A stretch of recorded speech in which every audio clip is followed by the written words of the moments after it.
مسلمانوں کا اصل زیور اور مسلمانوں کی کامیابی اور ان کی عزت اور ان کی عظمت صرف اسی بات میں ہے کہ وہ اپنے وجود کو اللہ کے لیے مٹا دیں۔ مسلمان کبھی جینے کے لیے نہیں جیتا اور نہ ہی شریعت مطہرہ نے مسلمانوں کا یہ مزاج بنایا ہے۔ اسی لیے اللہ تبارک تعالیٰ کو مجاہد اور شہید سے بہت پیار ہے، بہت لاڑ ہے۔ ویسے تو ساری مخلوق سے اللہ پیار کرتے ہیں، لیکن خاص طور سے اللہ تبارک تعالیٰ کو بہت پیار ہے، محبت ہے مجاہد سے اور جام شہادت کے طلبگار سے۔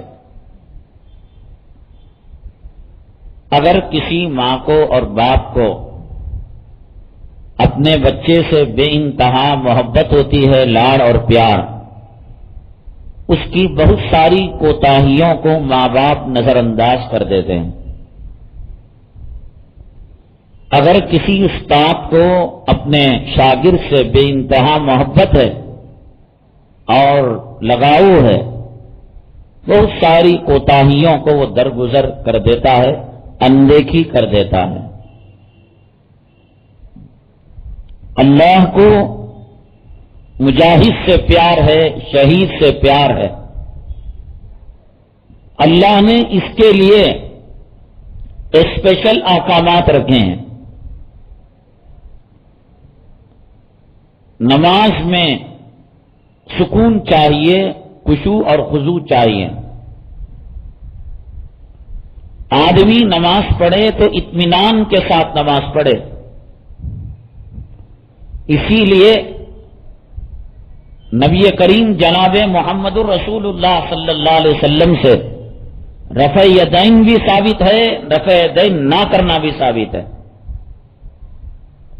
سیدنا امام اعظم ابو حنیفہ رحمۃ اللہ علیہ نے رفع یدین نہ کرنے والی روایتوں کو اس لیے لیا کہ آپ نماز کی کیفیات کو دیکھیں کہ نماز یہ فائنلائز جو ہوئی، آخری شکل جو اپنائی، یہ کئی مرحلوں سے گزری۔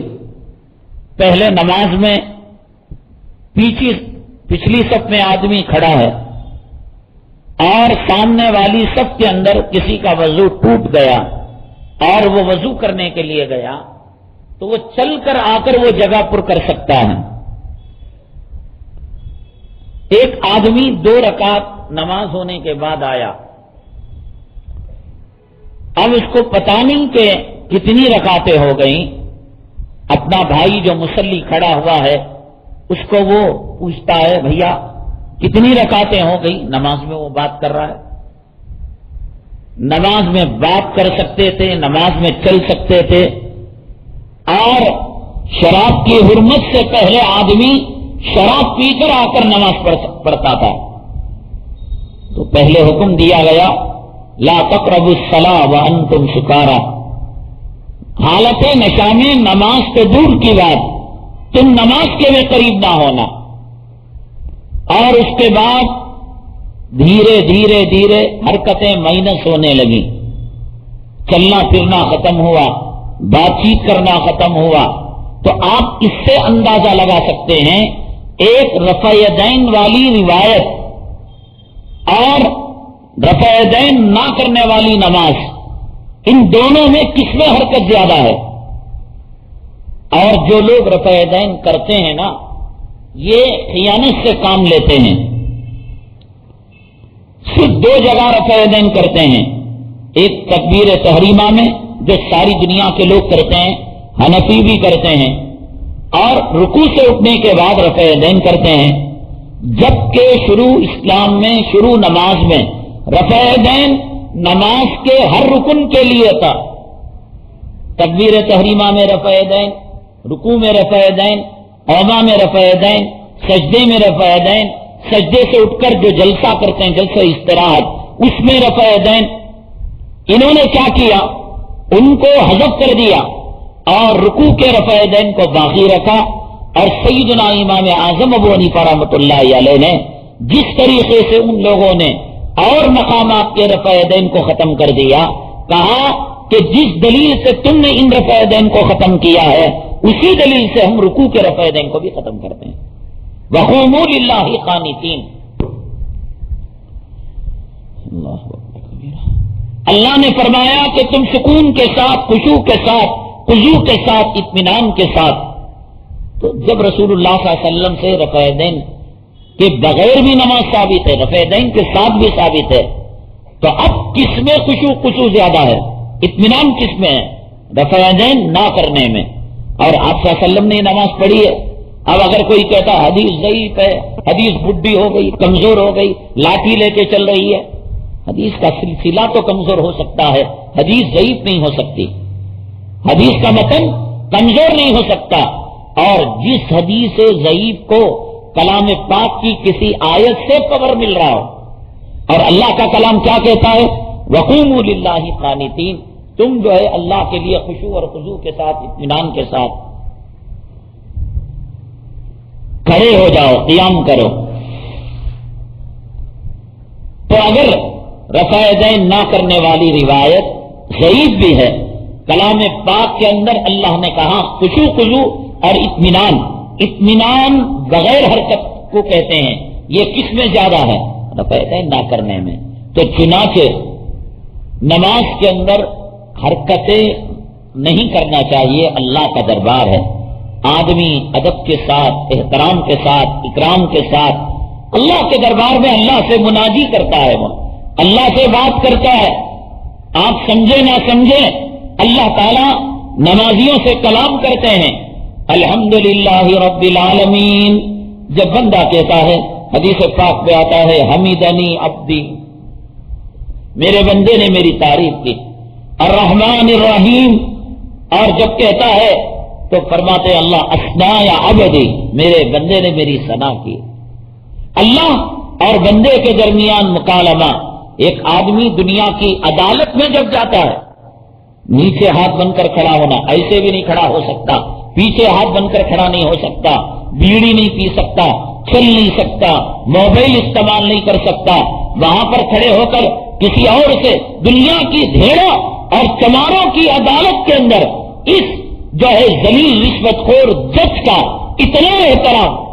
علیہ اللہ بأحکم الحاکمین، شہنشاہوں کے شہنشاہ. حدیث پاک میں آقا نے فرمایا کہ بندہ جب سجدہ کرتا ہے وہ سجدہ زمین پر نہیں کرتا بلکہ اللہ کا قدم ہوتا ہے اور بندے کی پیشانی ہوتی ہے.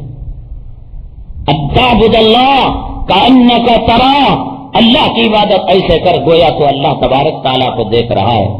فإن لم تکن ترى، اگر تیرے اندر یہ طاقت نہیں، قوت نہیں کہ تو اللہ تعالیٰ کو دیکھنے والا ہے، اتنا تو مان فإنہ یراک، اللہ تو تجھے دیکھ رہا ہے.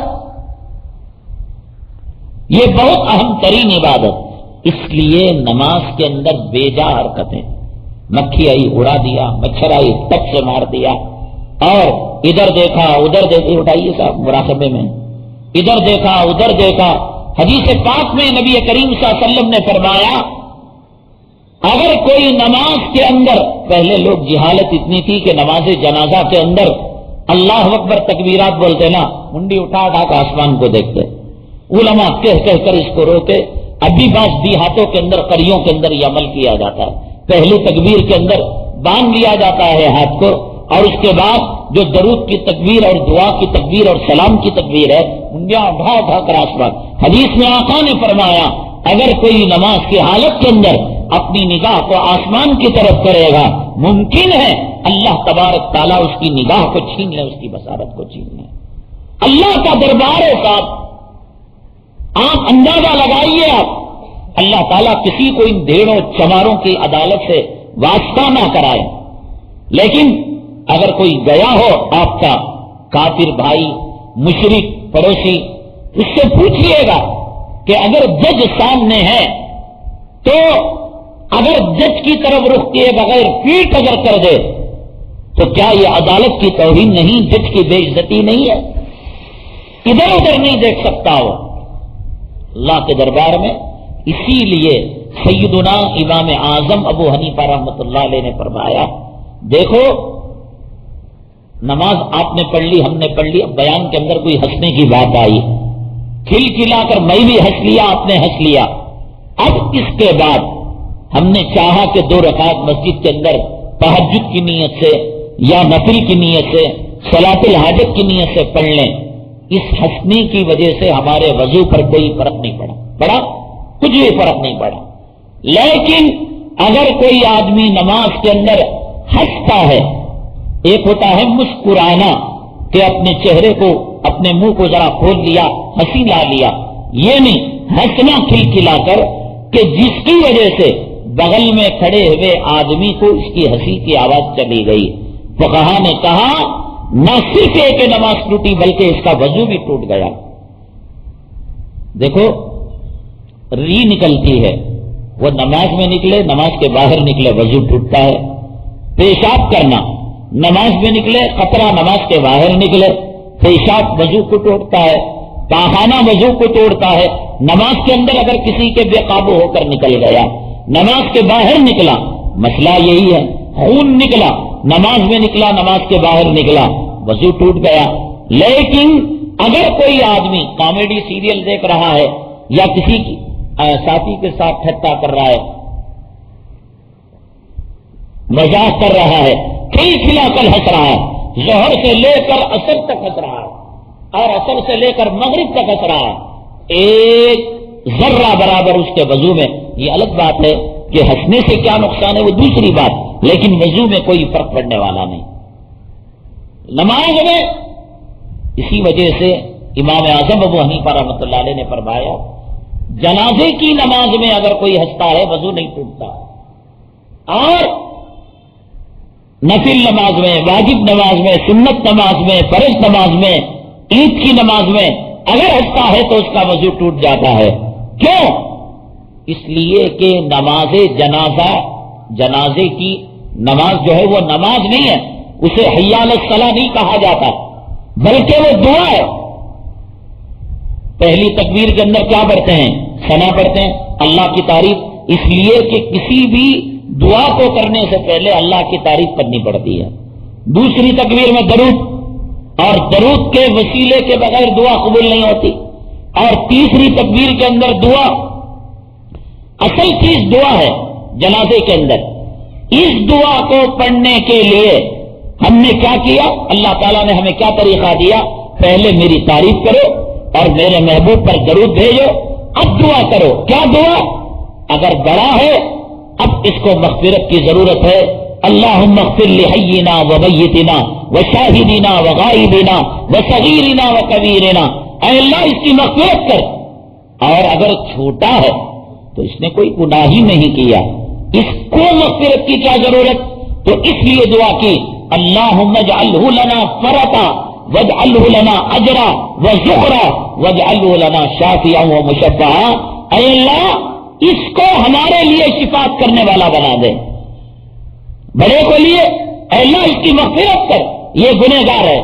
اور چھوٹوں کے لیے قیامت کے دن اس کا ذخیرہ بنا دے, ہمارے لیے اجر بنا دے. مولا اس بچے کو ہم پیار کیا کرتے تھے, شفقت کیا کرتے تھے, اس بچے سے بڑی امیدیں وابستہ تھیں, لیکن تیری مرضی اور تیری قضا اور قدر اس کے سامنے ہم کیا کر سکتے ہیں مولا, اب لے لیا ہے, اب ایک کام کرنا کہ اس کو ہمارے لیے اجر بنا دے, ذخیرہ بنا دے, قیامت میں شفاعت کرنے والا بنا دے. روایت میں آقا نے فرمایا چھوٹے بچے ماں باپ کی انگلیاں پکڑ کر جنت میں لے جائیں گے, سب مل کر دعا کرتے ہیں اے اللہ یہ ماں باپ کو کیا جنت میں لے جائے گا, ہم نے اس کی نماز جنازہ پڑھی ہے, ہمیں بھی رب کریم ہمارے جو ہے ہماری انگلیاں پکڑ کر جنت میں جانے کا وسیلہ بنا دے. وہ دعا ہے. اور ایک آدمی اذان کی بات کی دعا کر رہا ہے, اللہم رب ہذہ, غور سے سنیے گا مسئلہ شریعت کا, اللہم رب ہذہ الدعوۃ التامہ, ہنس دیا بیچ میں, وضو نہیں ٹوٹے گا اس لیے کہ وہ دعا ہے. ایک آدمی کپڑا پہن رہا ہے, الحمدللہ الذی کسانی ھذا ورزقنی, ہنس دیا وضو نہیں ٹوٹا. نماز جنازہ ہنس دیا وضو نہیں ٹوٹا. کیوں؟ اس لیے کہ اذان کی بات کی دعا میں، کپڑا پہننے کی دعا میں، گھر کے داخل ہونے کی دعا میں، مسجد کے داخل ہونے کی دعا میں پڑھتے وقت ہنستا ہے وضو نہیں ٹوٹتا، تو دعا میں وضو نہیں ٹوٹتا. اس لیے یاد رکھیے گا، وصیت لکھ کر مریے گا، اور اپنی ماں کو، اپنے باپ کو، اپنی بیوی کو اگر صحیح معنوں کے اندر پیار کرتے ہیں، کم سے کم اس کی آخری زندگی کے جو لمحات ہیں وہ سنت کے مطابق اس کو کرائیے گا. غسل سنت کے مطابق، کفن سنت کے مطابق، جنازہ سنت کے مطابق، نہ پھول ہے نہ ہار ہے، اور جلدی کرنا یہ سنت کے مطابق، بغلی قبر کھودنا یہ سنت کے مطابق. اور حق ہے کہ وارث نماز پڑھائے، لیکن اپنے شہر کے اندر کوئی مستجاب الدعوات اللہ والا ہے اسے بھگا کر، اسی لیے اہل اللہ سے دوستی رکھنے کے لیے کہا جاتا ہے. وہ بھی کہے گا کہ مجھے یاد کیا کرتا تھا، ہمیشہ فون کیا کرتا تھا، ہر چھوٹے بڑے معاملات کے اندر میرا تذکرہ کیا کرتا تھا، اب اس کا بمرا ہے، بڑے سے بڑے سفر کو کینسل کر دے گا. وہ مستجاب الدعوات ہے اللہ والا. کیا مطلب؟ اللہ تعالیٰ اس کی دعا کو ریجیکٹ نہیں کرتے. وہ اللہ والا آ کر ہماری ماں کا، باپ کا، ہمارے جو ہے اپنے گھر والوں کا، بچوں کا اگر نماز جنازہ پڑھاتا ہے تو تیسری تکبیر میں وہ کیا پڑھے گا؟ اللہم اغفر لحینا و میتنا، اے اللہ اس مرحوم کی یا مرحومہ کی تو مغفرت فرما. تو چنانچہ اہل اللہ سے دوستی رکھنے کا فائدہ یہ ہوا، اللہ تبارک تعالیٰ جب ان کے ذریعے سے اپنے ہمارے محبوبین کا یا خود ہمارا نماز جنازہ وہ پڑھیں گے، اللہ ان کی دعا کے سطح میں ہمارا بیڑا پار کرا دے گا. ان اہل اللہ ڈھونڈ کر لائیے. ہے وارث کا حق، نماز پڑھانا کس کا حق ہے؟ میرا حق ہے، لیکن میں نے چاہا ایک کوئی اللہ والا آیا، حضرت آپ پڑھائیے گا. اذان دینا مؤذن کا حق ہے اور اقامت بھی مؤذن کا حق ہے، لیکن ایک آدمی کہتا ہے مؤذن صاحب مجھے آپ موقع دیجیے گا، اگر وہ لائق ہے تو اس کی اجازت کے ساتھ وہ اقامت دے سکتا ہے. اور حرمین کے امام بھی کسی دیہات کی جھوپڑی کی مسجد میں چلے جائیں، وہ مصلی پر خود نہیں جا سکتے، اس لیے کہ وہ امام کا حق ہے. نماز جنازہ پڑھانا وارث کا حق ہے، لیکن وارث اپنے والد سے محبت کرتا ہے، اپنی ماں سے محبت کرتا ہے. وہ سوچتا ہے میرے نماز جنازہ پڑھانے کے مقابلے میں میں اللہ والے سے پڑھاؤں گا، اللہ والے کی دعا اللہ تعالیٰ زیادہ قبول کرتے ہیں. اور جب تیسری تکبیر پر کہے گا اللہم اغفر لحینا و میتنا و شاہدینا، اور پھر تدفین کے وقت وہ ثابت قدمی کے لیے دعا کرے گا، وہ سرانے پڑھے گا، وہ پینٹیں پڑھے گا، اللہ کے لیے اللہ کے دربار میں دعا کرے گا، مولا منکر نکیر کے سوال کے وقت اللہ اسے ثابت قدمی نصیب فرما. اس کے عذاب قبر تو اس وقت کام آئیں گے، نہیں تو کم کام آئیں گے. اسی لیے نماز جنازہ کے بعد دعا کرنا اللہ اور اللہ کے نبی کے طریقے کا مذاق ہے. کیا مطلب ہوا؟ گھر میں آپ نے اپنے بچوں کو کھانا کھلایا،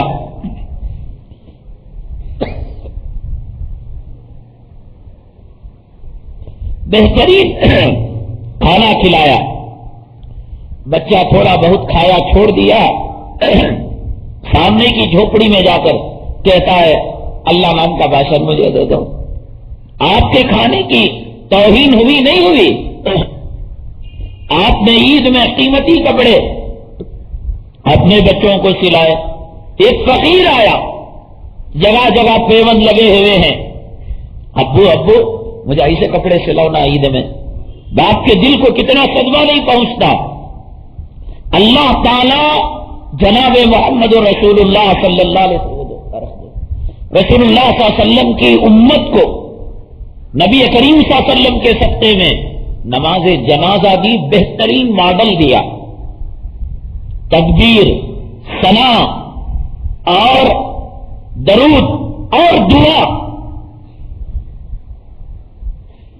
ایسی دعا پوری دنیا کے علماء مل کر، اولیاء مل کر، اقطاب ابدال مشائخ مل کر اللہ کے نبی صلی اللہ علیہ وسلم اللہ کی طرف سے جو دعا لے کر امت کو دیے، اس کے الفاظ کبھی معنی پر غور کیجیے. اللہم اغفر لحینا ومیتنا وشاہدینا وغائبینا، اے اللہ ہمارے زندوں کو، اے اللہ ہمارے مردوں کو، اے اللہ ہمارے حاضر کو، اے اللہ ہمارے غائب کو، وشاہدینا وغائبینا وصغیرنا وکبیرنا، اے اللہ ہمارے چھوٹوں کو، اے اللہ ہمارے بڑوں کو، وذکرنا وانثانا، اے اللہ ہمارے مردوں کو، اے اللہ ہمارے عورتوں کو، کائنات کی تمام صنفوں کو اس دعا نے گھیر لیا۔ دیکھیے اللہم اغفر لی حینا ومیت، نکاح پڑھاتے ہیں، کبھی خطبہ نکاح پر غور کیا؟ کن آیتوں کا سلیکشن کیا گیا؟ کون سی حدیث کا سلیکشن کیا گیا؟ جنازے کے لیے اللہ تعالیٰ نے نبی کریم صلی اللہ علیہ وسلم کے ذریعے سے امت کو جو دعا دی، زندہ مردے بڑے چھوٹے حاضر غائب مرد عورت،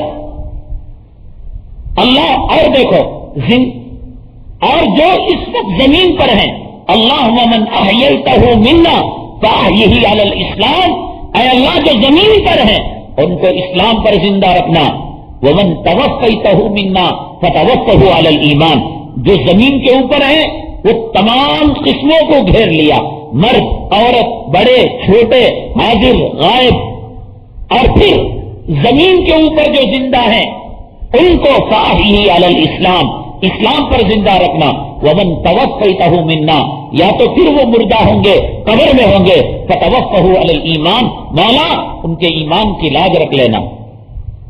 اتنی بہترین دعا۔ اب مسجدوں کے اندر کیا ہے؟ السلام علیکم ورحمۃ اللہ، السلام علیکم، پورے گھیر لے کہ امام صاحب ہے نا، پھر اس کے بعد اسپیشل دعا، اے اللہ اس کی مغفرت کر دے، یا جو بھی اس کو آتی ہے وہ کرتا ہے۔ کیا مطلب ہے؟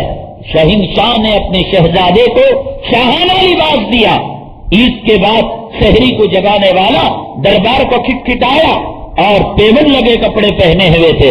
شہزادے نے کہا شاہ جہاں پناہ، شاہ جہاں صاحب، اے بادشاہ صاحب، اے دو جہاں کے بادشاہ، مجھے یہ لباس دیجیے۔ تو بادشاہ کے دل کو کتنا صدمہ ہوگا۔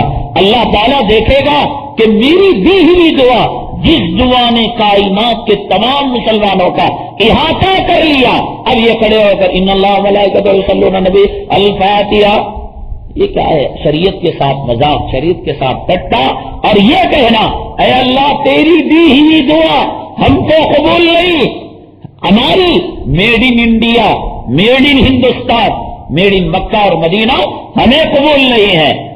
تو بتائیے جس کا زندگی کا آخری سفر خدا کو ناراض کر کر، خدا کے نبی کو ناراض کر کر، پھول ڈال کر، مالا ڈال کر، جسم کو سڑا کر گلا کر، پیشاب کی جگہ سے پیشاب، پاخانے کی جگہ سے پاخانہ، اور ناک سے جو ہے گندگی، کانوں سے بدبو، اور منہ کے اندر کف زبردست باندھ کر، اس کو تکلیف دے کر، فرشتوں کو تکلیف دے کر، اللہ کے لیے ایسا کام۔ اگر اپنی ماں سے آپ کو محبت ہے، اپنے باپ سے آپ کو محبت ہے، تو کہیے گا اے اللہ ہر انسان سے دنیا میں خطا ہوتی ہے، یہ میری ماں ہے اس سے بھی خطا ہو گئی، یہ میرا باپ ہے اس سے بھی خطا ہو گئی، یا اللہ میں بھی مجرم ہوں، خطا کار ہوں۔ وصیت لکھیے گا کہ کم سے کم آخری سفر سنت کے مطابق ہو۔ اللہ کو پیار آ جائے، اور اللہ کا اصول ہے، دستور بھی ہے کہ اللہ تبارک تعالیٰ آخری ڈیسیشن کو دیکھتے ہیں بندے کے۔ مجھے بتائیے ایک بندے کو اللہ نے 100 سال کی عمر دی، اللہ کے لیے بتائیے، 90 پر 9 سال، اور پھر 11 مہینے 29 دن وہ حالت کفر میں تھا۔ اب 100ویں سال کے آخری دن، اس کے موت کا دن، آدھا پونا دن کفر کی حالت میں تھا۔ اللہ تعالیٰ نے اس کو توفیق دی، اس کا کوئی مسلمان دوست آیا، کہا کہ بھیا کیا ہو رہا ہے؟ نہیں مجھ کو بہت تکلیف ہو رہی ہے، پیروں میں ہو رہی ہے، سینے میں ہو رہی ہے، پیٹ میں ہو رہی ہے۔ تو کہا ایک کام کرو، میں تم کو ایک جو ہے دعا بتاتا ہوں، میں تم کو کچھ کلمات بتاتا ہوں۔ کہا بتاؤ؟ لا الہ الا اللہ محمد الرسول اللہ تم پڑھو۔ اس کو معلوم نہیں کہ توحید کیا ہے، اس کو معلوم نہیں کہ رسالت کیا ہے، اس نے یہ سوچ کر کے اس کے پڑھنے سے میرا درد چلا جائے گا۔ 90 پر 9 سال 11 مہینے، اور پھر دن کے 12 گھنٹوں میں 11 گھنٹے کفر کی حالت میں گزرے، آخری گھنٹے کے اندر وہ کلمہ پڑا اور اس کا انتقال ہو گیا. دیکھیے جناب محمد رسول اللہ صلی اللہ علیہ وسلم فرماتے ہیں من کان آخر کلمتہ لا الہ الا اللہ، جس کا دنیا میں آخر کلام لا الہ الا اللہ محمد رسول اللہ، دخل الجنہ، اللہ اس کو جنت میں داخل کر دیں گے. 90 سال کا کفر باڑ میں گیا، اللہ نے معاف کر دیا. 11 مہینے کا کفر اللہ تعالیٰ نے معاف کر دیا. آخری دن مرنے کے 11 گھنٹے کا کفر اللہ تعالیٰ نے اس کو معاف کر دیا. تو مطلب یہ کہ جب ممکن ہے، آپ نے سنا ہوگا شب برات کے روزہ رکھنے کی وجہ کیا ہے؟ اللہ کی بھی عجیب شان ہے صاحب، عجیب شان ہے. اللہ کو ایک ایک چیز معلوم ہے. ہمارے رونے کا مقصد بھی معلوم، میں جو بول رہا ہوں بولنے کا مقصد معلوم، آپ جو بیٹھے ہیں بیٹھنے کا مقصد معلوم، جو لوگ چلے گئے ان کے چلے جانے کا مقصد معلوم. کل کیا ہوگا مجھے معلوم نہیں، میرے اللہ کو معلوم. میرے دل کے کس گوشے کے اندر کیا بات چھپی ہوئی ہے یہ اللہ تعالیٰ کو معلوم ہے. لیکن اللہ بندوں کے ساتھ اتنا رحیم ہے، کریم ہے. اللہ تعالیٰ کہتے ہیں کہ اگر تم میں کا کوئی آدمی مجھ سے دعا کرے اور مانگنا چاہے مانگے، رونا نہ بھی آئے دل کی سختی کی وجہ سے اور دل کی قساوت کی وجہ سے، تو فَإِلَّمْ تَبْكِي فَتَبَاكُوا، اگر تمہیں رونا نہ آئے رونے کی شکل بنا لو. جیسے بچہ ماں کے سامنے باپ کے سامنے گاتا، ابو سائیکل دلا دو نا، ابو ابو مجھے چاکلیٹ دلا دو نا، اور لڑکی کہتی ہے مجھے گڑیا دلا دو نا، یہ شکل اپنا لو. اللہ کو معلوم یہ ایکٹنگ کر رہا ہے. اللہ تعالیٰ کہتے ہیں ایکٹنگ کروا کر بھی یہ بھی تو کر لے گا، تیرے اوپر میری رحمت نچھاور ہے، میں تیرے گناہوں کو معاف کرنے کے لیے تیار. شب برات کے اندر روزہ رکھنے کی وجہ آپ نے سنی ہوگی. اللہ کے نبی صلی اللہ علیہ وسلم سے پوچھا گیا اور مہینوں کے مقابلے میں شعبان کے اندر آپ روزے زیادہ رکھتے ہیں، وجہ کیا ہے؟ آپ نے فرمایا اس مہینے کے اندر ایک رات ہے جس میں اللہ تعالیٰ بندوں کے فیصلے فرماتے ہیں. میں یہ چاہتا ہوں کہ میں میرے نامہ اعمال کو اللہ تبارک تعالیٰ اہل سما والوں کے پاس یا میرے مقدرات اللہ میری روزے کی حالت میں اللہ کو ترس آئے گا، اللہ کو ترس آئے گا کہ میرا بندہ روزہ ہے. اگر اللہ تعالیٰ بیماری اس کے مقدر میں تھی، جیل جانا اس کے مقدر تھا، طلاق عورت کے مقدر میں تھا، تکلیف اس کے مقدر میں تھی، اللہ کہتے ہیں میرے لیے روزہ ہے، میرے لیے بھوکا ہے، میرے لیے پیاسا ہے، اور کڑاکے کی گرمی میں آج یہ پیاس کو سہ رہا ہے، میں اس کے حق میں بیماری لکھوں، خود رکھوا رہا ہے، ایکٹنگ کرے میری عبادت کی، اور پھر رحمت کے فیصلے اللہ تبارک تعالیٰ کروا رہا ہے. ایسی رحیم اور کریم ذات کے ساتھ یہ کرنا کہ جنازہ پڑھوا کر آپ یہ دعا کرنا امام کے ذریعے سے، تو یہ گویا نماز جنازہ کی توہین ہے. اس لیے کم سے کم اگر زندگی سنت کی پٹری سے ہٹ کر چلی، آخری اعمال کفن ہے، دفن ہے، نماز جنازہ ہے اور تدفین ہے. یہ کہتے ہیں میری اماں کے باوجود مجھے دفن کرنا، مجھے معلوم تیری اماں قبر میں، حدیث میں تو نے نہیں سنا.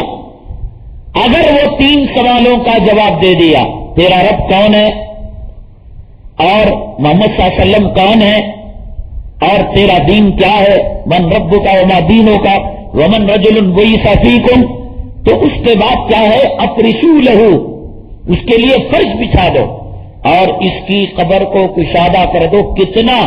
1 ایکڑ، 10 ایکڑ، 50 ایکڑ، 100 ایکڑ نہ، اس کی نگاہ جہاں جا کر ختم ہوتی ہے وہاں تک اس کو بچھا دو، اس کی خبر کو کشادہ کر دو. اب یہ بولتا میری اماں کی خبر کے باجو مجھے سلا ڈالو، میرے بابا کی خبر کے باجو، میں دنیا میں جوڑوں کا غلام تھا، اب موت کے بعد بھی جوڑوں کے خبر کے باجو مجھے دفن کرنا، وہاں بھی غلامی کروں گا.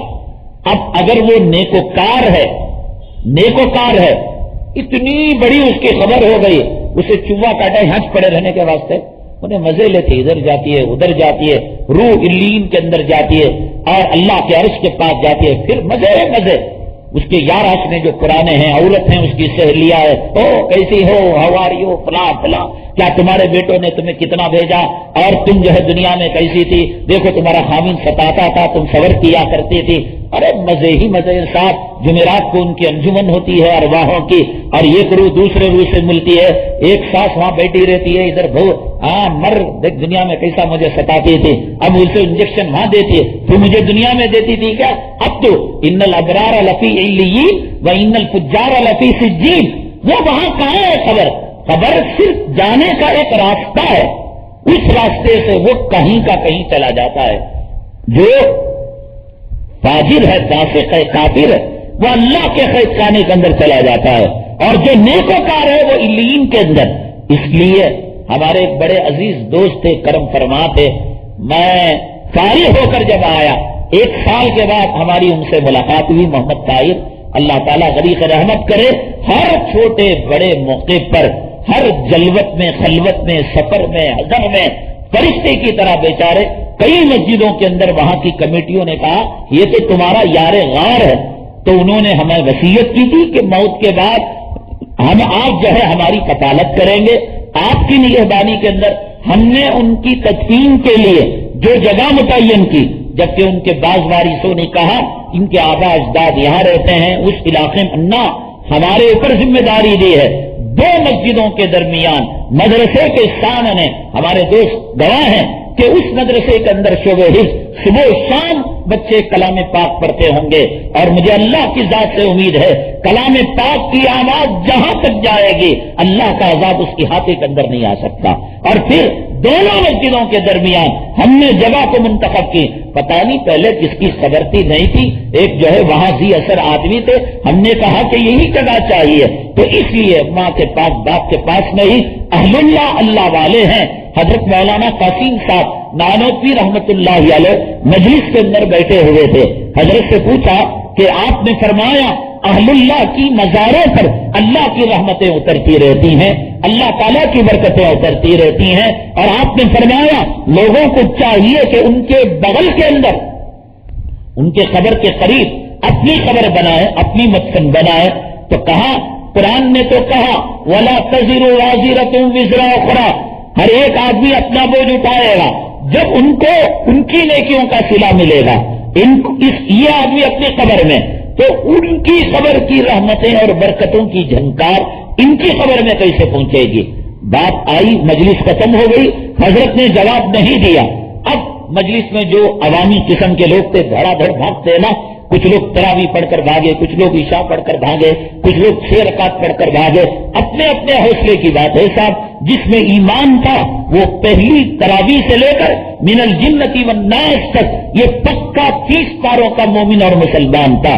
جو 1 پارے کا مسلمان تھا وہ 1 پارے میں بھاگ گیا، جو 4 رکعت کا مسلمان تھا وہ 4 رکعت میں بھاگ گیا، جو 8 رکعت کا مسلمان تھا وہ 8 رکعت میں بھاگ گیا، جو وتر سے پہلے کا مسلمان تھا وہ وتر سے پہلے بھاگ گیا، جو وتر کے بعد کا مسلمان تھا وہ وتر کے بعد چلا گیا، اور جو اللہ کی رحمت کو، جس کو حدیث کے اندر آقا نے فرمایا کہ اگر دنیا کے کسی حصے میں میرے نیک بندے ایک جگہ بیٹھ کر رات میں میرے بارے میں مذاکرہ کرتے ہیں، آخرت کا تذکرہ کرتے ہیں، ان کو ساری رات عبادت کرنے کا اجر ملتا ہے، تو کچھ لوگ وہ ہیں جو بیٹھ جاتے ہیں کہنے والے، سننے والے، اور ان کی 1 رات اور ان کی 1 رکعت مس نہیں، یہ اپنا اپنا مقدر ہے۔ 4 رکعت والا اپنا مقدر لے کر گیا، 8 رکعت والا اپنا مقدر لے کر گیا، 20 رکعت والا اپنا مقدر لے کر گیا، وتر والا اپنا مقدر لے کر گیا، اور بیٹھنے والا زمین آسمان کے جو ہے خزائن کو اپنے سینے کے اندر سمیٹ لیا۔ یہ اپنے اپنے مقدرات ہیں، یہ اپنی اپنی چیزیں ہیں، تو یہ بھاگ گئے۔ اور کچھ خواص تھے، اور اس میں وہ سائل بھی تھا جس نے سوال کیا۔ اس زمانے میں کرنٹ ورنٹ نہیں تھا، حضرت مولانا قاسم صاحب نانوتوی رحمۃ اللہ علیہ کے زمانے میں چراغ جلا کرتے تھے، اور آپ نے پرانے بادشاہوں کے دربار کے اندر پنکھے دیکھے ہوں گے، ایک بہت بڑا پنکھا، اوپر ڈنڈا لگا ہوا رہتا ہے، اور کنارے ان پنکھوں کے 2 رسے رہتے ہیں، وہ خادم اور نوکر وہ بادشاہ کے اسے وہ رسیوں سے جھلاتے تو ہوا ایسے جاتی، ہوا ایسے آتی۔ تو چنانچہ حضرت مولانا قاسم صاحب نانوی رحمت اللہ علیہ نے فرمایا یہ جو پنکھا جھیلا جا رہا ہے اور پنکھا ہلایا جا رہا ہے، بتائیں اللہ کے لیے کس کے لیے تم یہ خدمت کر رہے ہو؟ اگر یہ ہوتے تو کیا ان کے لیے کرتے؟ ان کے ابا آتے کیا ان کے؟ نہیں حضرت یہ تو آپ کے لیے ہے۔ اچھا میرے لیے کر رہے ہو؟ بھیا تم لوگوں کو ہوا آ رہی ہے؟ کہاں آ رہی ہے؟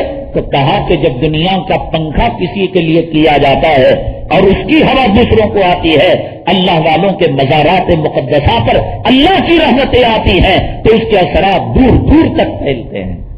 بعض علماء نے فرمایا کہ جس قبرستان میں ایک اللہ والا ہوتا ہے، اللہ اس کے صدقے میں تمام مردوں کی مغفرت کے فیصلے فرماتے ہیں۔ اس لیے کم سے کم اللہ سے یہ کہو، اپنی وصیت میں اندر اپنی بیوی کو سامنے رکھ کر، اپنی اولاد کو سامنے رکھ کر، اپنے ماں باپ کو سامنے رکھ کر، ہو سکتا ہے ماں باپ سے پہلے ہم چلے جائیں، ہو سکتا ہے اولاد سے پہلے چلے جائے، یہ سب اللہ کے مقدرات ہیں، اللہ تعالیٰ کے فیصلے ہیں، بالکل سختی کے ساتھ کہ جیسے ہی میرا انتقال ہو میرے سینے کو قبلے کے رخ کر دینا، غسل دے دینا، غیر محرم عورت میرے قریب نہیں آنا، اور وہ موبائل جس کے اندر حرام زادوں کے رنگ ٹون ہیں، گانے ہیں، ایسی حرام زادیاں، بے پردہ عورت غیر محرم اگر کسی میت کے قریب آئے گی اللہ تعالیٰ اس کو تکلیف دے گا اس رنڈی کمیلی عورت کی وجہ سے اور اس فلم کے گانے کی رنگ ٹون کی وجہ سے۔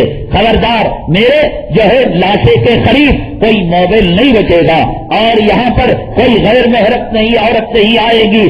جلد از جلد مجھے جو ہے کفنانی کی فکر کریں گے، میرا بیٹا دیکھے نہ دیکھے، میری ماں دیکھے نہ دیکھے، اللہ کے دربار میں مجھے جانے کی جلدی ہے، قبر میں مجھے جانے کی جلدی ہے۔ یہ تمام وصیتیں قرآن حدیث کے مطابق لکھا کر پھر جنازے کے اندر وہ کلمے کا جو ہے اوپر غلاف ڈالتے ہیں، آیت الکرسی کا غلاف ڈالتے ہیں، یہ غلاف سنت ہے، ایک سادہ کپڑا ڈالنا چاہیے۔ اور پھر عورتوں کے لیے عورت اگر شادی شدہ ہو، مرد زندہ ہو تو اس کے لیے لال کپڑا، اور اگر جو ہے مرد مر چکا ہو اس کے یہ سب نہیں ہے۔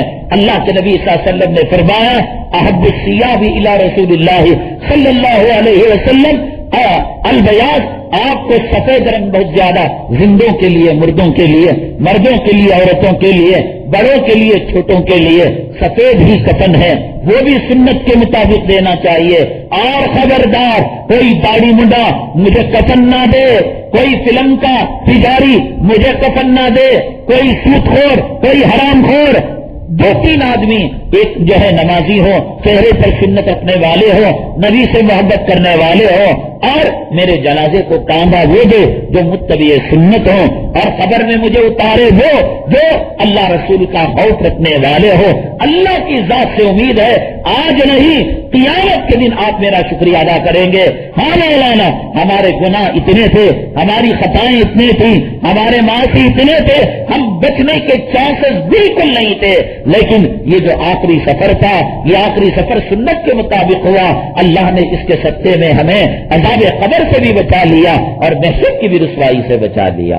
کم سے کم اتنی وصیت کریں، اور اگر آپ اپنی بیوی سے، اپنی اولاد سے، اپنی ماں سے، اپنے باپ سے آپ اگر محبت کرتے ہیں انہیں سنت کے مطابق اس آخری سفر کو کر گزاریے۔ ہو سکتا ہے بہنا آپ کو گالی دے گی، کتنا جو ہے سندل ہے میرا بھیا، مجھے ماں کے دیدار سے محروم کر دیا، بھائی لڑنے کے لیے آئیں گے، او کمینے تو آج اتنا بڑا ہو گیا، میرے دیکھے بغیر، میری اجازت کے بغیر تو ڈال تو گالی دینے دو، بکنے دو، لیکن یہ بات یہ ماں قیامت کے دن تمہارے دامن کو پکڑ کر اللہ کے پاس سفارش کرے گی، اے رب کائنات اگرچہ کہ دنیا میں کبھی اس نے میرے دل کو دکھا دیا تھا لیکن آخری سفر تیرے محبوب کے طریقے پر کرا دیا تھا۔ یہ آخری سفر اللہ تبارک تعالیٰ کو بہت زیادہ پسندیدہ ہے، اس پر فیصلے ہیں۔ حدیث پاک میں آتا ہے اگر یہ سنت کے مطابق جنازہ نکلتا ہے، آپ دیکھیے گا ایک آدمی یہ موٹا مستنڈا رہتا ہے لیکن جنازہ ہلکا ہوتا ہے۔ کیوں ہلکا ہوتا ہے؟ وہ نیکوکار ہوتا ہے اور اس کا آخری سفر سنت کے مطابق ہوتا ہے۔ آسمان کے فرشتے اس جنازے کو کندھا دیتے ہیں، یہ بوجھ ڈیوائڈ ہو جاتا ہے فرشتوں میں اور اس میں۔ اور اگر آخری سفر سنت کے خلاف ہو، دیکھنے کو مچھر کے جیسا، ایکس رے رپورٹ کے جیسا، اٹھائے تو 100 گداں کا وزن اور 2 ہتھیاں کا وزن، کیوں؟ آسمان کے فرشتے ساتھ نہیں دیتے اور گناہوں کے بوجھ کی وجہ سے منڈے دکھنے لگتے ہیں. یہ سب علامتیں ہیں، آپ مان لیجئے گا اسی کے اندر شرافت ہے اور اسی کے اندر کامیابی ہے. بہرحال میں عرض کر رہا تھا کہ امام اعظم ابو حنیفہ رحمۃ اللہ علیہ اگر بات کہیں سے کہیں جاتی ہے، اگر وہ بات غیر ضروری ہوتی ہے میں کاٹ دیتا ہوں، لیکن اگر وہ بات ضروری ہوتی ہے ہم شوق شہادت کے عنوان کو اور ایک مجاہد اور ایک شہید کے ساتھ اللہ کا لاڑ، اللہ کا پیار، اللہ کا خصوصی تعلق، اللہ تبارک تعالیٰ اس پر جو نچھاور ہوتے ہیں، جو نیا کرتے ہیں، جیسے ماں اپنے بچے کی بلائیں لیتی ہے، تیرا دکھ مجھے آ جائے، تیرا پیٹ کا درد مجھے آ جائے، ایسے اتار کر جو وہ کیا ہوتا ہے، وہ بڑی عورتیں بلائیں لیتی ہیں، اللہ تیری بلائیں مجھے دے دے. اس سے زیادہ 99 ماؤں کی مانتا اللہ انسانوں پر، مسلمانوں پر، اور شہید پر تو کروڑوں ماؤں کی مانتا. اس لیے اس کے لیے اسپیشل فیسلٹیز اللہ تعالیٰ نے دے رکھی ہے. تو میں یہ عرض کر رہا تھا کہ نماز کے اندر ہنسنا نماز کو توڑتا ہے، جنازے میں ہنسنا نہیں توڑتا کیونکہ وہ دعا ہے. اور نماز میں ہنسنا کیوں توڑتا ہے؟ اس لیے توڑ دیتا ہے نماز کو، خدا کے دربار کی بے حرمتی ہے صاحب، بے عزتی ہے. اللہ کے دربار میں جس اللہ نے جہنم کو بنایا، جس اللہ نے ملک الموت کو بنایا، جس اللہ نے فرشتوں کو بنایا، جس اللہ نے بغیر ستون کے آسمان کو بنایا، جس اللہ نے ایک گندے پانی سے ہمیں یہ شکل دی، جس اللہ نے ہمیں مال و دولت دی، اس کے دربار میں کھڑے ہو کر ٹھٹا کرتے ہو. امام صاحب نے کہا کہ پینالٹی جرمانہ یہ ہے کہ تمہارا وضو بھی گیا، تمہاری نماز بھی گئی، جاؤ تم وضو کر کے آؤ. لیکن نماز کے اندر اگر اس قسم کی حرکتیں کرنے لگتا ہے آدمی، اوپر دیکھا نیچے دیکھا، اس کو کہتے ہیں کثرت عمل، یعنی نماز میں ایسی حرکت کرنا کہ باہر کا دیکھنے والا اس کو نماز میں نہ سمجھے. ایک تو ہے کہ باہر کا دیکھنے والا یہ سمجھے کہ نماز ہی میں، جیسے موبائل کی گھنٹی بجنے لگے، اب وہ اگر یہی اوپر والے جیب میں ہے، ذرا سا اسے دبا دیا، کھڑا ہو گیا، سمجھ میں آ رہا ہے کہ نماز میں. لیکن ایک آدمی نماز میں مکھی کو ہٹا لیا، مچھر کو ہٹا لیا، ٹائم دیکھ رہا اٹھا کے، ایمان صاحب آئے تو ادھر دیکھ رہا. اب وہ باہر سے دیکھنے والا یہ سمجھ رہا ہے کہ یہ نماز میں نہیں ہے، یہ جو کھڑا ہوا آدمی ہے جو نماز کے انتظار میں ہے. امام ابو حنیفہ رحمۃ اللہ علیہ نے فرمایا کہ اس کی نماز کثرت عمل کی وجہ سے فاسد ہو گئی. موبائل سامنے کے جیب میں، اسٹاپ بٹن دبا دیجئے، وہ رک جائے گی رنگ ٹون. سائلنٹ کرنا چاہیں قریب میں ایسے آپ نے انگوٹھا دبایا، سجدے میں گر گئی ٹوپی، سجدے سے اٹھا سکتے ہیں، سجدے میں چلے گیا، وہیں سے چپکے سے جھٹکا دیا اور ٹوپی سر پر آ گئی. وہ کثرت عمل نہیں. رکوع میں کھڑے ہیں آپ، قیام میں ہی جھک کے ٹوپی اٹھا کے پہن رہی، باہر والا کیا سمجھتا ہے انہیں نماز میں نہیں ہے. اسی طریقے سے موبائل پیچھے کے جیب میں، پیانٹ کے جیب میں پاخانے کی جگہ رکھ کر ہے. اب وہ موبائل بجنے لگا، اٹھایا، دیکھا، نمبر کٹ کریا، پھر رکھا، باہر والا کیا سمجھتا ہے نماز میں نہیں. یہ کثرت عمل ہے، اس کی نماز فاسد ہو جائے گی.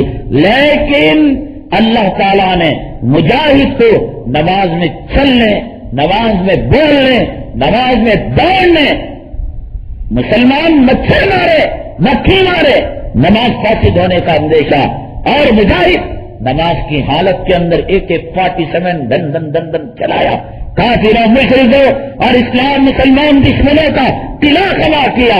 اللہ کا پیار، اللہ کا لاڑ اس مجاہد کے ساتھ کیا ہے. اور کل میں نے جو بتایا کہ ایک عورت اپنے بچے کو لے کر آقا کے دربار میں گئی، کیوں گئی، انشاءاللہ کل ہم آپ کے سامنے تفصیل عرض کریں گے. اس ماہ مبارک میں اپنے گناہوں سے معافی مانگ رہی ہوں، لیکن مجھے دل کو اطمینان نہیں ہو رہا ہے. اللہ تعالیٰ میری کوتاہیوں کو معاف کرتے ہیں کہ نہیں کرتے؟ دیکھو، ایک تو ہے خوف کرنا، یعنی ڈرنا. نماز پڑھی اور ڈرے، اللہ قبول کرتا کہ نہیں کرتا کہ، قربانی دی، حج کیے، ڈرنا.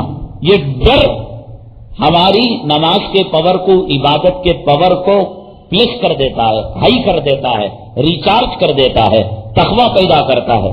اور ایک ہے نا امید ہونا، کیا کرے تو بھی اللہ مجھے کیا بھی نہیں کرتا نا، کتنے سالوں سے نماز پڑھ رہی ہوں میں، کتنے سالوں سے روزہ. یہ نا امیدی کفر ہے. خوف کرنا ثواب ہے. اگر آپ یہ سمجھتے ہیں کہ گناہوں سے معافی مانگ کر ڈر رہے ہیں، اللہ تیری شان اتنی بڑی، میں تیری گستاخی کری نہ، تو معاف کرتا کہ نہیں، کہ یہ ڈر ہے، انشاءاللہ اللہ آپ یہ ڈرنا خود اس بات کی علامت ہے کہ اللہ نے آپ کی توبہ کو قبول کر لیا۔ اور ایک نا امیدی، کتنا کری تو بھی قبول نہیں کر رہی ہے، وہ نہیں کر رہا اللہ تعالیٰ، ہم کتنے نمازاں پڑھے تو بھی اللہ دیکھ رہا نہیں نگاہ، یہ نا امیدی۔ قل یا عبادی الذین اسرفوا علی انفسہم لا تقنطوا من رحمت اللہ، اللہ کی رحمت سے مایوس ہونا غلط ہے۔ میں کئی مرتبہ آپ کے بیانوں میں سن چکی ہوں کہ اللہ تعالیٰ اچھی عورتوں کے لیے اچھے مرد اور اچھے مردوں کے لیے اچھی عورتیں رکھے ہیں، لیکن ہمارے خامن ہیں، ان سے ہمیں تکلیف ہو رہی ہے۔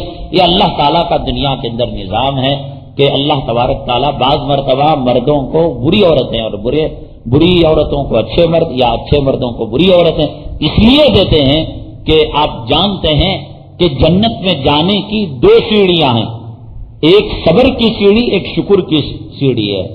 اگر اللہ تبارک تعالیٰ نے کسی بیوی کو موافق مرد دے دیا اور وہ شکریہ ادا کیے دونوں، تو شکر کی سیڑھی پر چڑھ کر جنت میں چلے جائیں گے۔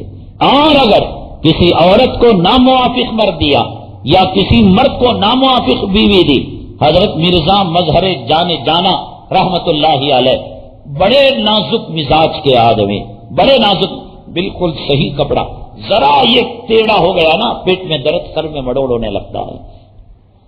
کسی نے پانی پینے کا جو مٹکا ہوتا ہے سراہی، پانی پی اس کو ذرا سا ٹیڑھا رکھ دیا، کہنے لگے کہ آج طبیعت میں بے چینی ہے، طبیعت میں بے چینی ہے۔ حضرت دوا، ارے جاؤ یار طبیعت میں بے چینی ہے۔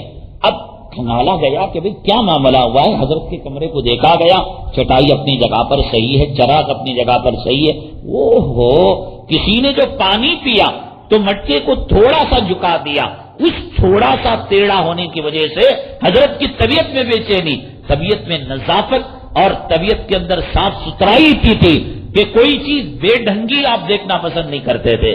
اللہ نے جو آپ کو بیوی دی تھی ایک نمبر کی جاہل اور پھوہڑ قسم کی عورت، ارے مرزا جانا تو دور کی بات، عام انسان بھی ایک گھنٹہ اس عورت کو اپنے نکاح میں نہیں رکھ سکتا تھا، لیکن مرزا جانا رحمت اللہ علیہ خانخواہ میں بیٹھے لو، ڈیڑھ دروازے مار دینا، جیسے آج مردوں کو عورتیں پریشان کرتے ہیں، نہ موقع دیکھتی نہ محل دیکھتی ہیں، یہ میٹنگ کے اندر ہو سکتا ہے، بزنس میں ہو سکتا ہے، یہ وقت گاڑی چلانے کا ہو سکتا ہے، چالان ہو سکتا ہے، فون ایک دم ایمرجنسی آیا، آپ جو ہے اپنی بیگم کے لیے جو رنگ ٹون رکھیے گا تو راکٹ کی آواز یا ایک ایمبولینس کا سائرن رکھیے گا، تو اس سے پتا چل جائے گا کہ کوئی ہنگامی خبر آ رہی ہے۔ اور پھر اتنی مشکلات کے بعد ایک ہنگامے کی ٹریفک میں کہیں چالان کا اندیشہ اور راستہ بھی نہیں ملتا، سائیڈ میں گاڑی کر ہلو ہاں جی میں بات کر رہی ہوں، وہ کھتی میر یاد سے لے لگانا، چارانے کی کھتی میر کو اتنی بڑی تکلیف، یہ پھوہڑ پنا ہے۔ ایک عورت مرد کے مزاج کو جانے، مرد کے خیال کو جانے، کون سی بات کب کرنی چاہیے، مرد کا مزاج اس وقت خوشی کا ہے، غم کا ہے، یہ پھوہڑ عورت تھی، حضرت کی خانقاہ لگی ہوئی اور آ کر دھڑ دروازہ، آؤ جی جلدی کھانا پکا، یہ ہو رہا ہے۔ اتنے سارے مریدین حضرت کا اکرام احترام کرنے والے بے عزتی، کسی نے ایک دن پوچھا کہ حضرت طلاق کیوں نہیں دے دیتے اور دوسری ایک نیکوکار صالحہ عورت سے نکاح کیوں نہیں کر لیتے؟ مرزا مظہر جانا رحمت اللہ علیہ نے فرمایا، سہاگ رات کے اندر جب عورت میرے نکاح میں آئی تھی اور میں نے پہلی مرتبہ دیکھا، اسی وقت مجھے پتا چل گیا، لیکن میں سوچتا ہوں اگر اس عورت کو میں طلاق دے دوں تو پھر اگر اس سے کوئی دوسرا مرد نکاح کرے گا تو اس کو تکلیف ہوگی، اس کے تکلیف سے بچانے کے لیے میں اس کو نکاح میں باندھ رکھا ہوں اور اس کی تکلیفوں پر صبر کرتا ہوں۔ اور فرمایا اللہ نے جو یہ مقام درجہ دیا ہے اس عورت کے مصائب تکلیفوں پر صبر کرنے کی وجہ سے اللہ نے مجھے ولایت کے مقام تک پہنچا دیا۔ تو کبھی اللہ تعالیٰ ایسا کرتے ہیں، عورت کو مایوس نہیں ہونا چاہیے کسی بھی بہنا کو کہ میں نماز پڑھتی ہوں، روزہ رکھتی ہوں، تہجد پڑھتی ہوں اور میرا خاوند ایک قسم کا جاہل ہے، گالیاں دینے والا اور مجھے ایذائیں دینے والا۔ اللہ کی مرضی ہے، اللہ تعالیٰ خبر میں آپ کو جو عذاب دینا چاہتے ہیں یا محشر میں جہنم میں دنیا میں اس خاوند کے ذریعے سے آپ نے جو مصیبتوں کو جھیلا صبر کیا، اب اس کے بعد قبر میں جائیں گے راحت ہی راحت ہے، نہ خاوند کا جھنجٹ ہے، نہ سانس کا ظلم ہے، نہ نرن بھاوچ کی کاٹ ہے، ایک سکون کی زندگی ہے کہ نم کنومت العروس۔ حدیث کے الفاظ ہیں، اے امت کی بیٹی، امت کی بہنا، سو جا جیسے پہلی رات کی دلہن سویا کرتی ہے۔ تو تھکی ہاری ہے، تو گالیاں سنی ہوئی ہے، تو مصائب کو برداشت کی ہوئی ہے، چار روز کی زندگی ہے، کب تک بولے گا؟ جب تک زبان چل رہی ہے، جس دن زبان پڑ جائے گی تو وہ بولنا چھوڑ دے گا۔ کب تک مارے گا؟ یہ بازو اٹھ رہے ہیں، جس وقت خدا ان بازوؤں کی طاقت کو چھین لے گا تب تجھے آرام ہی آرام ہے، صبر کر لے، ہمیشہ کا آرام ہے۔ میں اپنے 2 بچوں کو کسی مدرسے میں جمع کر حافظ قرآن بنانا چاہتی ہوں۔ ہمارے شوہر اس کا ارادہ نہیں رکھتے، کسی انگلش اسکول میں داخل کرنا چاہتے ہیں۔ دعا کریں ہدایت کی، اللہ اس کے اندر دین پیدا کریں، تقویٰ پیدا کریں، اس کے ساتھ لڑائی جھگڑا نہ کریں۔ آپ کوشش جو کرنا ہے کریں، مقدر ان کے بچوں میں، آپ کے بچوں میں اگر دین آنا ہے، قرآن کا حافظ بننا ہے، یہ آپ کے شوہر یا بچوں کا باپ تو کیا پوری دنیا بھی رکاوٹ بنے، اللہ ان کو حافظ بنا کر رہیں گے۔ ضرورت ہے گڑ گڑا کر اللہ سے مانگنے کے۔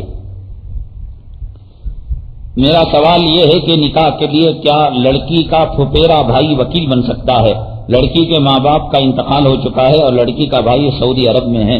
ہاں جی، وہ اس کا اگر پھوپھیزاد بھائی ہے تو وہ نکاح کا وکیل بن سکتا ہے، کوئی اس میں مسئلہ نہیں ہے۔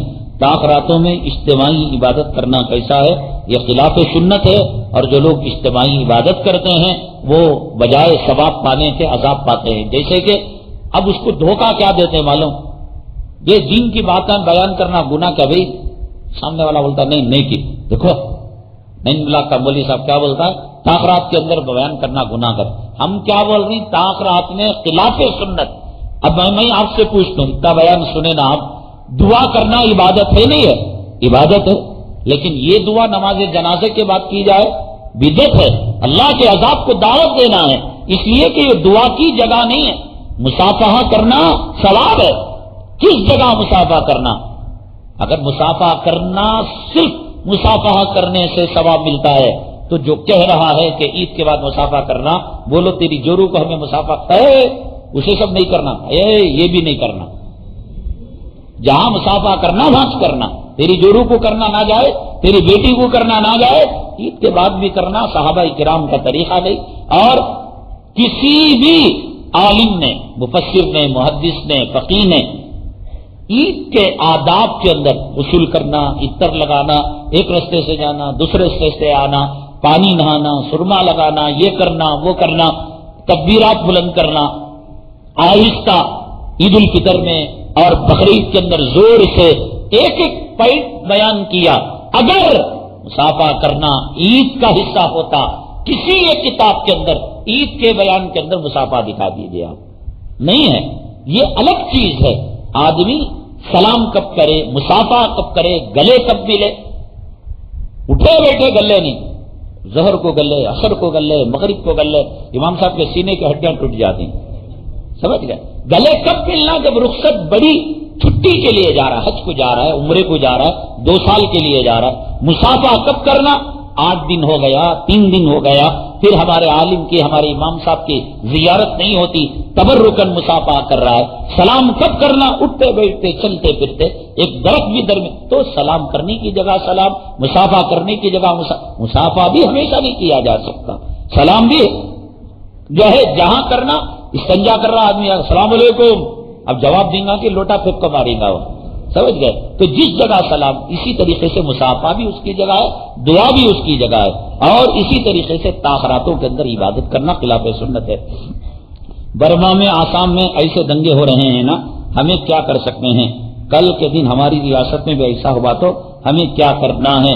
دیکھیے، اس کے لیے جو تدبیریں ہیں، ایک تو دعا کرنا ہے، اور دوسرے ان ظالموں کے ظلم کو روکنے کے لیے، مثال کے طور پر برما کے اندر جو بدھ مذہب کے ماننے والے بدھسٹ ہیں، یہاں اگر ان کے کاروبار ہیں تو کاروبار کا بائیکاٹ کیا جائے، وہ کرائے پر ہمارے مکان میں ہیں، لات مار کر نکالا جائے، ماٹی تیج پر ہے ہکالا جائے، دکان میں ہے نکالا جائے۔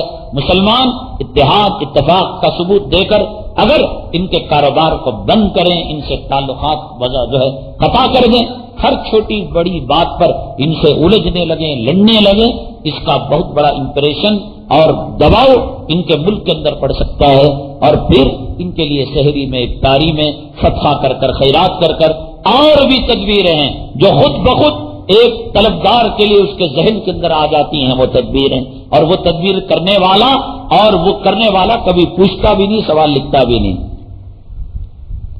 بہت سارے ہمارے بھائی عشاء کی فرض نماز کے بعد سنت 2 رکعت نہیں پڑھتے اور سیدھے تراویح میں شامل ہو جاتے ہیں، ویسے بیکار بیٹھے رہتے ہیں۔ ارے بھائی 20 رکعت تراویح کے مقابلے میں 2 رکعت سنت کا مقام زیادہ ہے۔ تراویح جو ہے سنت غیر موقدہ ہے، موقدہ نہیں ہے، اور وہ جو عشاء کی بات کی 2 رکعت ہے وہ سنت موقدہ ہے۔ اس لیے یہ بہت بڑی حماقت ہے، بے وقوفی ہے کہ آپ بریانی کو چھوڑ کر انڈا سامبر کھا رہے ہیں آپ۔ اسی طرح تراویح کی نماز ختم ہوتے ہی کافی حضرات بغیر دعا وتر میں شامل ہوئے مسجد سے نکل جاتے ہیں، ان کا ارادہ ہوتا ہے یہ دیکھیے وتر کی نماز اور 11 مہینے شوال میں ذی الحجہ میں کبھی بھی جماعت سے نہیں پڑھ سکتے۔ اللہ کا خاص انعام رمضان المبارک کے اندر اللہ نے وتر کی جماعت ہمیں مرحمت فرمائی ہے، تو یہ لوگ جو وتر کو چھوڑ کر جا رہے ہیں اللہ کی ایک بڑی رحمت اور ایک بہت بڑی اپنی سعادت سے محروم ہو کر مایوس ہو کر یہ جا رہے ہیں، ان کی جو ہے محرومی پر کتنا بھی رویا جائے اتنا بھی کم ہے۔ کسی نے کہا ہے کہ وتر کی نماز میں جو قرات کی جاتی ہے دوسرے فرائض نمازوں میں کیوں نہیں کی جاتی؟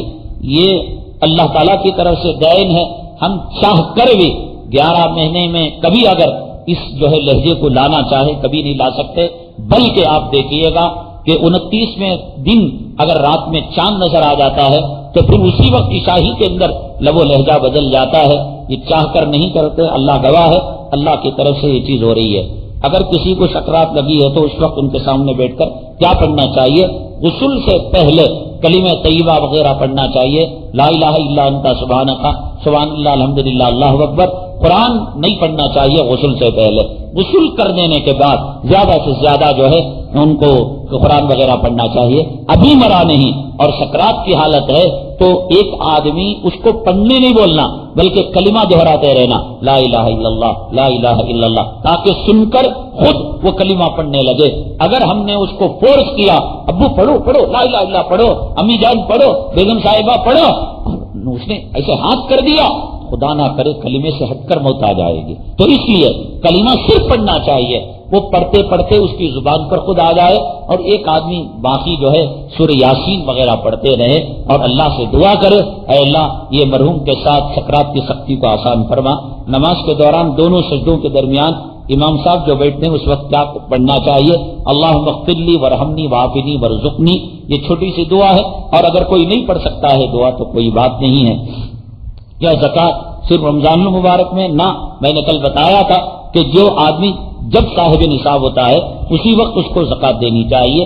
اور پھر یہ سوال دوبارہ آیا ہے کہ خاص گھر، کرائے کا گھر، فلاں گھر، یہ گھر، ارے بھائی گھر پر جو اپنے استعمال کے لیے ہو، اگر یہاں سے لے کر ٹمکور تک بھی اپنے گھر ہو اور میسور تک بھی ہو، اس پر زکوٰۃ نہیں ہے، اور چاہے آپ نے اس کو کرائے کو دیا ہو یا خود اس کے اندر رہتے ہو، اور بزنس کے لیے، تجارت کے لیے اگر کوئی گھر ہے یا کوئی زمین ہے، پراپرٹی ہے، تو اس پر زکوٰۃ ہے۔